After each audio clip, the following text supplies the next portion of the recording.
दोस्तों, आज के इस वीडियो में हम बात करने वाले हैं एसबीआई के एक बहुत ही शानदार लंप सम प्लान के बारे में, जहां आपको सिर्फ एक बार निवेश करना होता है।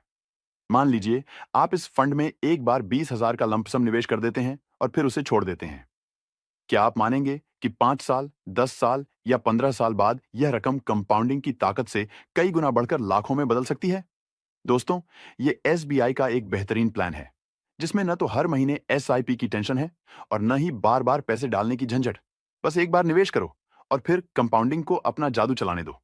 अब आपके मन में कई सवाल उठ रहे होंगे, जैसे ये एसबीआई का कौन सा फंड है? इसमें कितने निवेशक हैं और फंड कितना बड़ा है? क्या ये हमारे लिए सही रहेगा? क्या कोई गारंटी मिलती है? रिस्क कितना है? इसके अलावा हमारे एक सब्सक्राइबर ने कमेंट में पूछा था, एसआईपी इन्वेस्टमेंट क्या होता है? लंपसम इन्वेस्टमेंट क्या होता है? दोनों में क्या अंतर है? और हमारे लिए कौन सा बेहतर हो सकता है? तो आज के वीडियो में हम इन सब सवालों को बहुत ही आसान भाषा में उदाहरण और कैलकुलेशन के साथ पूरा क्लियर करेंगे, ताकि आपको कोई कंफ्यूजन न रहे और आप सही फैसला ले सको। दोस्तों, जैसा कि आप जानते हैं, एसबीआई कोई छोटी कंपनी नहीं है। यह भारत की नंबर 1 म्यूचुअल फंड कंपनी है, जो आज के समय में करीब 12,60,000 करोड़ से भी ज्यादा का एयूएम संभाल रही है। मतलब लाखों करोड़ों निवेशक एसबीआई के विभिन्न फंड्स में अपना पैसा लगा चुके हैं।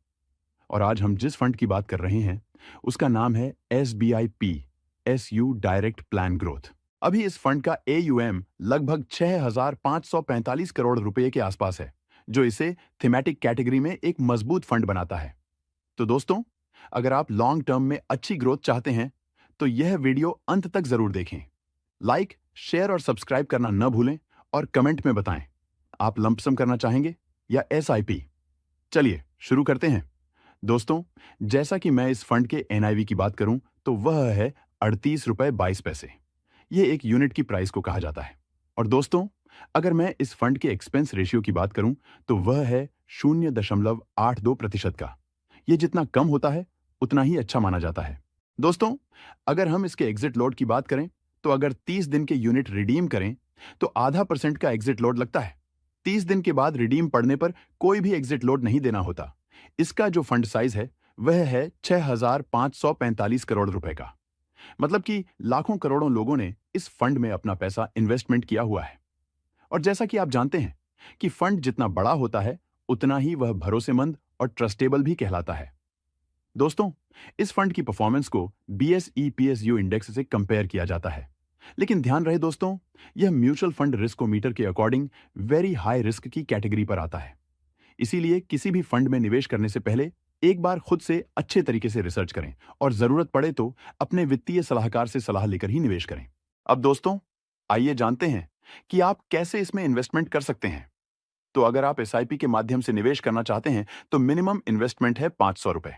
और अगर आप लंपसम के माध्यम से निवेश करना चाहते हैं, तो मिनिमम इन्वेस्टमेंट है 5,000 रुपए। मैक्सिमम इन्वेस्टमेंट की यहां पर कोई लिमिट नहीं है।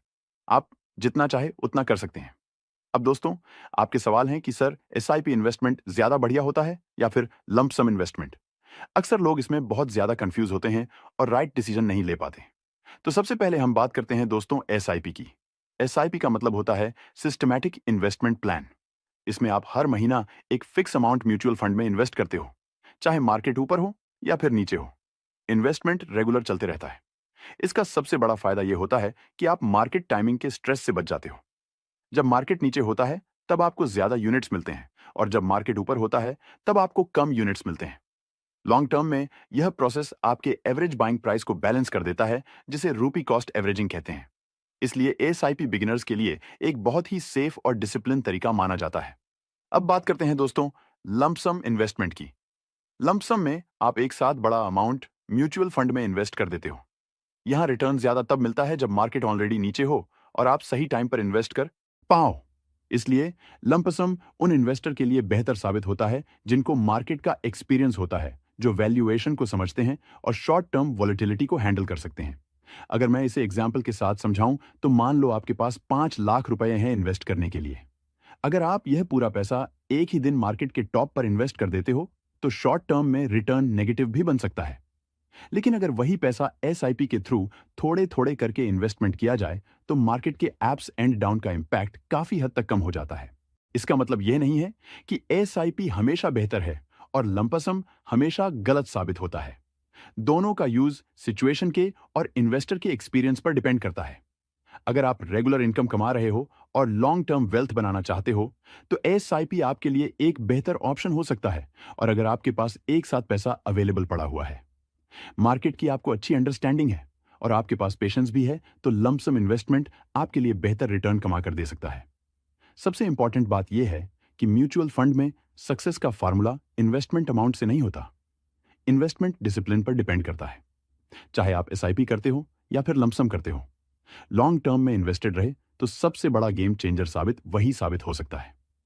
अब इन दोनों के दोस्तों रिटर्न के कैलकुलेशन को हम वीडियो के लास्ट में कवर करेंगे, तो वीडियो को लास्ट तक जरूर देखना। अब चलिए दोस्तों, बात करते हैं कि SBI PSU fund direct plan growth ने अपना पैसा कहां कहां निवेश किया हुआ है।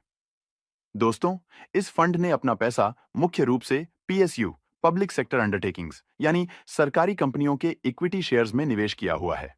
मतलब यह एक थीमैटिक पीएसयू इक्विटी फंड है जो सरकारी बैंक, ऊर्जा कंपनियां, डिफेंस, मेटल और अन्य सरकारी सेक्टर की कंपनियों में निवेश करता है। आइए कुछ टॉप होल्डिंग्स के नाम देखते हैं। लेटेस्ट उपलब्ध डेटा के अनुसार मार्च 2026 तक इस फंड ने स्टेट बैंक ऑफ इंडिया में करीब 17.88% पैसा लगाया है, भारत इलेक्ट्रॉनिक्स लिमिटेड में करीब 9.74%, एनटीपीसी लिमिटेड में करीब 9.19%, power grid corporation of India limited में करीब 8.55%, गेल इंडिया लिमिटेड में करीब 8.15%, भारत पेट्रोलियम कॉरपोरेशन लिमिटेड में करीब 5.91%, बैंक ऑफ बड़ौदा में करीब 5.51%, एनएमडीसी लिमिटेड में करीब 3.79%, इंडियन बैंक में करीब 3.70% पैसा लगाया है। दोस्तों, यह फंड मुख्य रूप से पीएसयू सेक्टर पर फोकस करता है, जिसमें सरकारी बैंक, एनर्जी कंपनियां, मेटल कंपनियां और डिफेंस सेक्टर की कंपनियों का एक बैलेंस्ड मिक्स होता है। जैसे जैसे भारत की इकोनॉमी बढ़ेगी, infrastructure, energy demand, banking credit और सरकारी कंपनियों का प्रदर्शन बेहतर होगा, वैसे वैसे इस तरह के पीएसयू फंड्स में निवेश की वैल्यू भी कंपाउंडिंग के साथ बढ़ सकती है। पीएसयू थीमैटिक फंड्स में सरकारी कंपनियों के ग्रोथ पोटेंशियल की वजह से अच्छा रिटर्न मिलने की संभावना रहती है, लेकिन याद रखें कि सेक्टर स्पेसिफिक रिस्क ज्यादा होता है। इसलिए इसमें निवेश लॉन्ग टर्म यानी कम से कम 5 से 7 साल या उससे ज्यादा के लिए करना बेहतर माना जाता है। दोस्तों, अगर हम इसके होल्डिंग एनालिसिस को देखें तो इक्विटी में लगभग 95.84%, डेट इंस्ट्रूमेंट में लगभग 0.07% और कैश व कैश इक्विवेलेंट में करीब 4.09% का निवेश किया हुआ है। अब दोस्तों, चलिए हम जानते हैं कि इस फंड ने अपने पास्ट में कैसा परफॉर्मेंस किया हुआ है।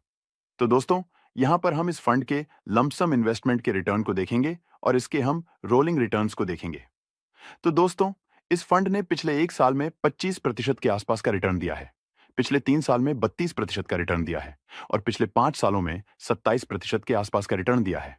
पिछले 10 सालों में 20% रिटर्न रहा है और सिंस इंसेप्शन मतलब 2013 से इस फंड ने 18% तक का रिटर्न अपने इन्वेस्टरों को दिया है।